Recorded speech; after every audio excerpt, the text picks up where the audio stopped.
ചെകുത്താന്റെ പ്രണയം. രചന ആതിര വിഷ്ണു. അവതരണം ഷാഹുൽ മലയിൽ. Editing Faisal C M Nooncheri. താഴോട്ട് എങ്ങനെ പോകണമെന്നറിയാൻ നിൽപ്പാണ് മീര. എല്ലാവരും അറിഞ്ഞുകൊണ്ട് തന്നെ തന്നോട് ദേഷ്യമായിരിക്കുമെന്ന് വിശ്വസിച്ച് നിൽപ്പാണ് പെണ്ണ്. വാതിൽ വരെ ചെല്ലും, പിന്നെ തിരികെ പോരും. അവളുടെ ഈ കളി നോക്കി ആദ്യം ഇരിക്കാൻ തുടങ്ങിയിട്ട് ഏകദേശം അരമണിക്കൂറായി കാണും. അവനും ചിരിയും അത്രയും ഇഷ്ടവും തോന്നിപ്പോയിരുന്നു അവളുടെ ഓരോ പ്രവൃത്തിയും കാണെ. എല്ലാത്തിനും വല്ലാത്തൊരു നിഷ്കളങ്കതയായിരുന്നു അവളിൽ മുന്നിട്ട് നിന്നത്. കുറച്ചു സമയത്തിന് ശേഷം അരികിൽ വന്നിരുന്ന് മുഖം കുനിച്ച് നിൽക്കുന്നവളെ കാണെ അവനൊരു ചിരിയോട് അവളെ വലിച്ച് നെഞ്ചിലേക്കിട്ട് കുറുകെ പുണർന്നു. എന്തു പറ്റിയെന്ന് കിളിക്കുഞ്ഞ്? അതെല്ലാരും വഴക്ക് പറയില്ലേ? പറയോ? ആദ്യമായിട്ട് എന്റെ കിളിക്കുഞ്ഞിനെ വഴക്ക് പറയാൻ ധൈര്യമുള്ളവരാരും ഈ വീട്ടിലില്ല പെണ്ണേ. പതിവ് പോലെ അവളെ കൊഞ്ചിച്ചുകൊണ്ടാണ് പറച്ചിൽ.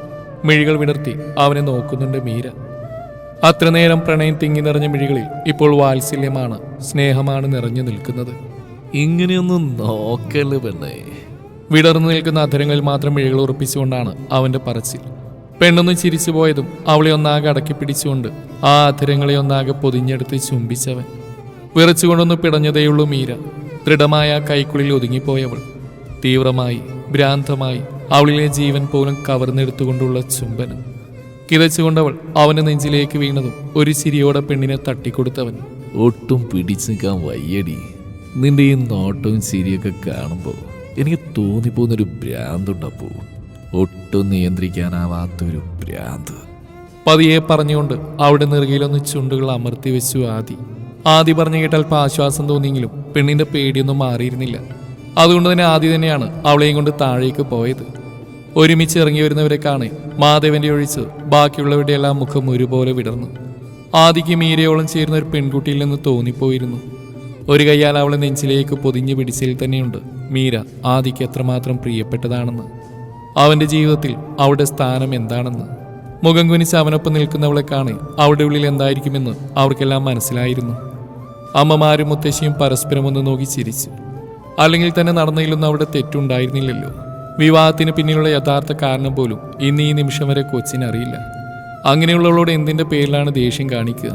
മോള് വാ, അമ്മ ചായ എടുത്തു തരാം. തങ്ങളാരും സംസാരിച്ചു തുടങ്ങിയില്ലെങ്കിൽ അവളും അവനെ അവസാനിപ്പിക്കില്ലെന്നറിയാവുന്നതുകൊണ്ടാണ് സീതമ്മ സംസാരത്തിന് ആദ്യം തുടക്കം കുറിച്ചത്. ആ ചോദ്യം കേട്ടത് വിടർന്ന മിഴികളോടെ മുഖമുയർത്തി അമ്മയൊന്ന് നോക്കിയവൾ. മിഴികളിറുകെ അടച്ച് അവളിൽ നിന്ന് മുഖം തിരിച്ചു കളഞ്ഞു ആദി. അവളുടെ ഈ ഭാവങ്ങൾ ഓരോന്നും അവനിൽ നിറക്കുന്ന ഭ്രാന്തിന്റെ തോത് വളരെ വലുതാണ്. മറ്റൊന്നിനെയും ആദി കാണില്ല. വലുതും പിടിച്ച് ചെയ്തു പോവും. തന്നിൽ മുറുകിയ ആ കൈകളറിയെ അമ്മയിൽ നിന്ന് അവളുടെ നോട്ടം ആദിയിലെത്തി നിന്നു.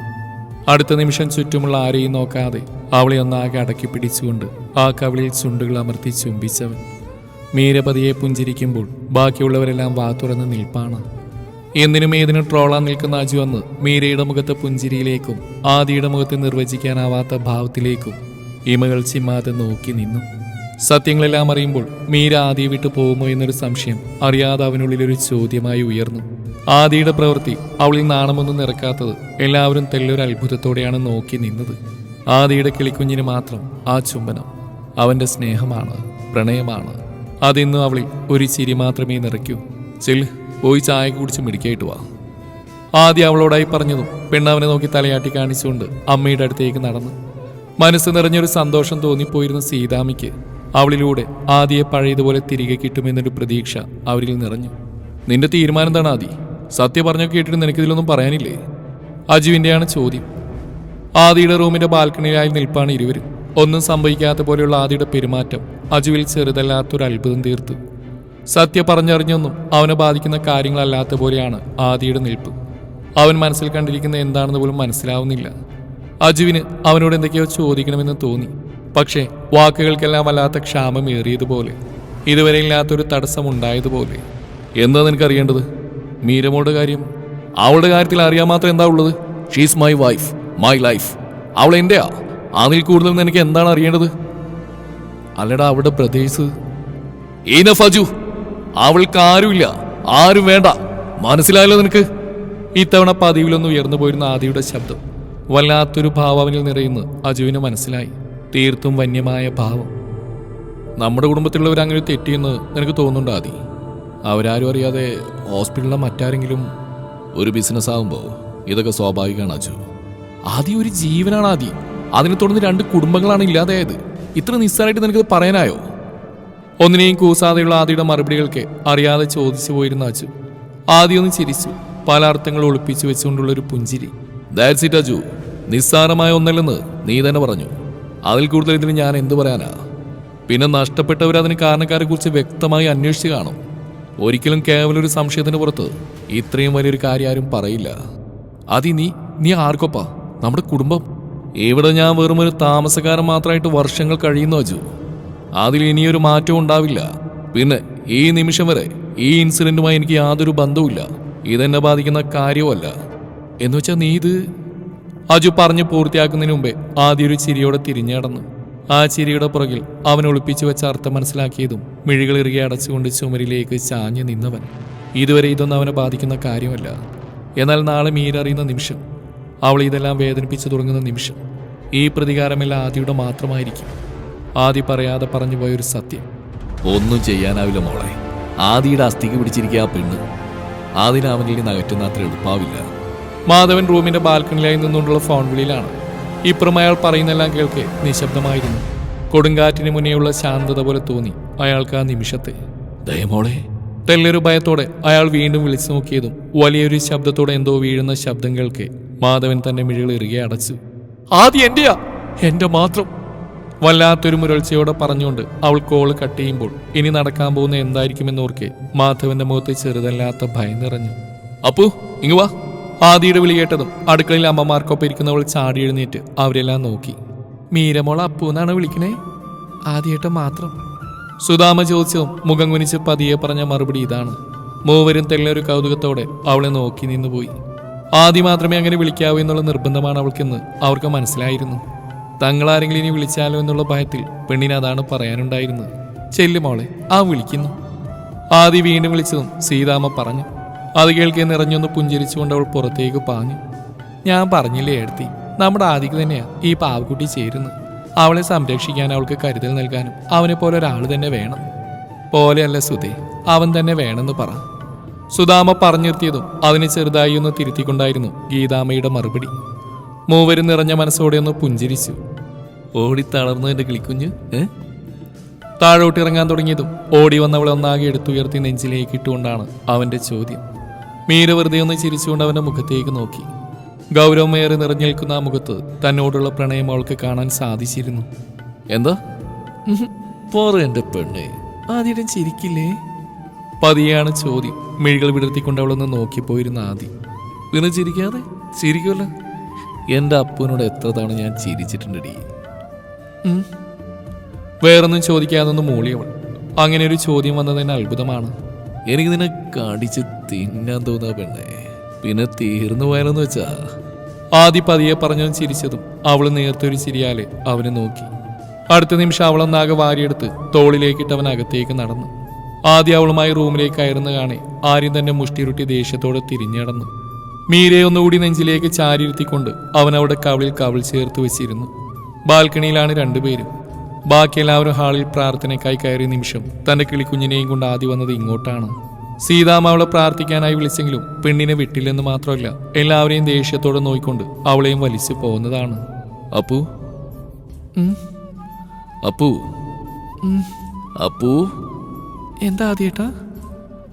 അങ്ങനെ ചോദിക്കണം എന്റെ കിളിക്കുഞ്ഞ്. കൂടുതൽ ചോദ്യങ്ങളൊന്നും ഇല്ലാതെ ഒന്ന് മൂളിക്കൊണ്ട് സമ്മതം പറഞ്ഞു പെണ്ണ്. ആദ്യം അവളുടെ കവിളിൽ ചുണ്ട് ചേർത്തൊന്ന് മുത്തി. എന്ത് രസാ പെണ്ണെ നിനങ്ങനെ കാണാൻ. മതിയാവില്ലാട്ടോ എനിക്ക്. കുറേ ഉമ്മയ്ക്കാൻ തോന്നുന്നു. കാതിൽ മുഖം അമർത്തി ചുംബിച്ചുകൊണ്ടാണ് ആ പറച്ചിൽ. പുളഞ്ഞുകൊണ്ട് തോളൊന്ന് വെട്ടിച്ചവൾ. ആദ്യം ഒന്നുകൂടി അവളെ പൊതിഞ്ഞു. കൈകൾ ഉടുത്തിരുന്ന ധാവണിക്കിടയിലൂടെ നഗ്നമായ വയറിൽ മുറുകി പിടഞ്ഞുകൊണ്ടൊന്ന് വിറച്ചു പോയവൾ.